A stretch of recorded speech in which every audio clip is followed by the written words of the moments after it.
I can fly up to 700 feet.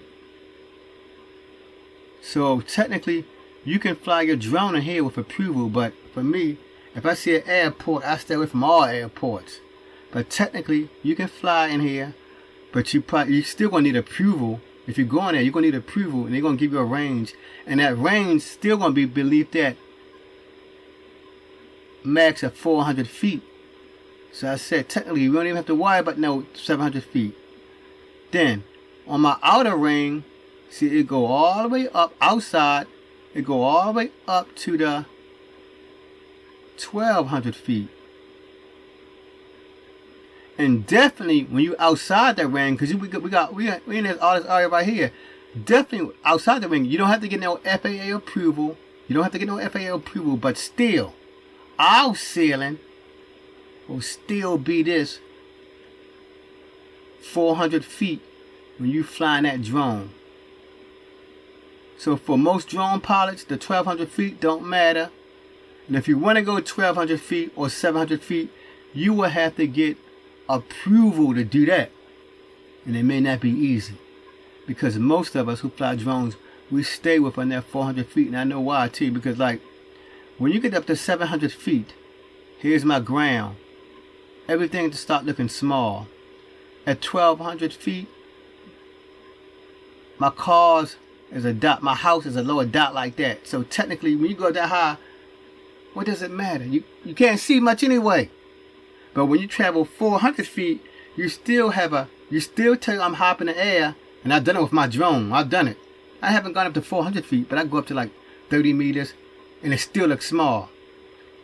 But that's it, my good people, on the Class G airspace. And all this out here, Class G. Let me put it back to where I had it. I'm going to put it back. Bottom. Let me erase all of this. Okay, I can. So all this out here, Class G. Class G. Even inside of here, it's still Class G. It becomes Class E when you get to 700 feet. It becomes Class E out here when I get to 1,200 feet. So beneath that, I'm in Class G. So a lot of us, you're dealing with Class G airspace. Alright, thank you good people for stopping by. I hope this little simple video help you out with the Class E and G, but primarily Class G. Dealing with the Class E airspace, it is sort of confusing. That may be the one that give you the most trouble, because all the other, like B, C, and D, their airspace is pretty much straightforward. When you do that Class E, as that was when I read that introduction statement, Class G and E, they sort of have a close relationship. So if you like the video, please give me a thumbs up.